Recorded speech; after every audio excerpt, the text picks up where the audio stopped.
Well, this story begins like any other, I suppose, with a man in black and a busted nose making his escape. You'd say he'd lost everything he had to lose, except the clothes on his back and his worn out shoes, but none of that matters now. Yeah, when the squatters came and torched his house, got to know his wife and kept her blouse, something vital snapped. Some say it was a nerve deep in his brain or a chunk of his heart due to the pain, but guess we'll never know. So when his plans for revenge wound him up behind bars, a few nights in he jumped the guards, and that's where we find him now. And so I roam, and all I've known are tattered footprints and this foreign pillow. And I don't care, because my dear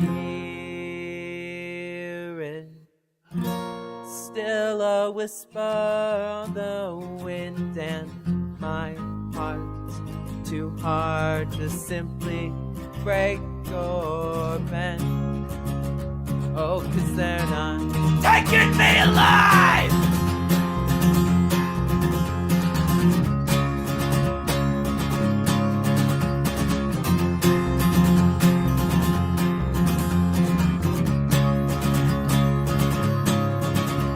Well, he ran all night and was discovered one town over by a kindly young girl named Lola Lorraine.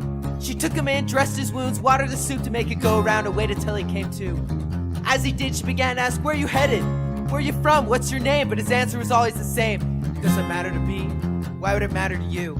Thanks for your kindness, but I'll be gone in the morning." And he rolled over, leaving Lola to return to her room. Just as she was drifting off to sleep, she heard a faint melody coming through the walls. She slipped out into the hall and heard the man was singing. "I don't need a soul if there's nothing left to live for. I watched my life wash away. 'Cause baby, all I need is you." With the squeak of the floorboards, Lola was discovered, entranced by the man's desperate exchange with the darkness. She said, "Your song reminds me of when my mother used to sing us." And automatically dropping her gaze to the ground, she began.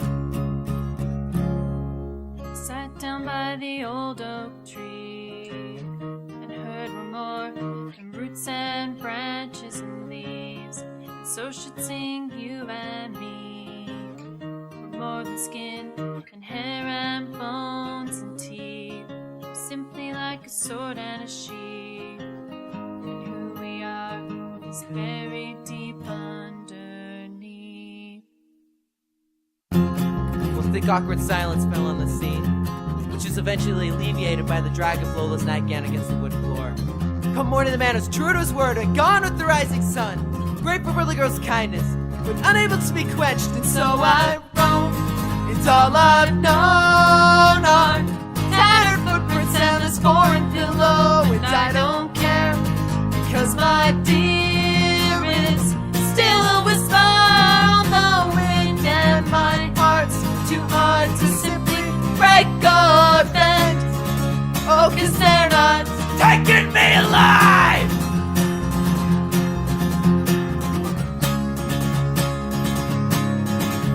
Well, the weeks became a blur along the side of the road. Sleep and sustenance were overtaken by its flames of rage. After countless threats and kicked down doors, the man cut wind to a murderous group, roaming his countryside. Still determined, he set its sights on their leader, who lived in a house too big to have been earned honestly. And slipping in through the back window into the darkness, having decided revenge was wasted with a warning, he ran through the following memorized moments, slipped out into the hall, and saw a slowly arcing silhouette, singing a song all too familiar.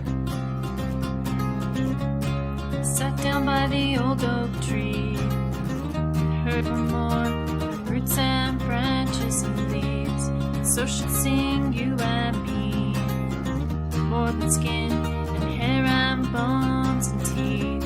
We're simply like a sword and a sheath. Who we are is bare old oak tree. If I take another Roots and branch, branches and will leaves, I so watch should my sing life you and waste me. too long? Cause I want a chance to breathe without this choking veil I see, without these nagging thoughts unsure, with all the questions flames will cure. If I hold you to my view, would you help me say that I'm not taken alive? I'm not taken alive, I'm not taken alive. I'm not taken alive, I'm not taken alive. I'm not taken alive.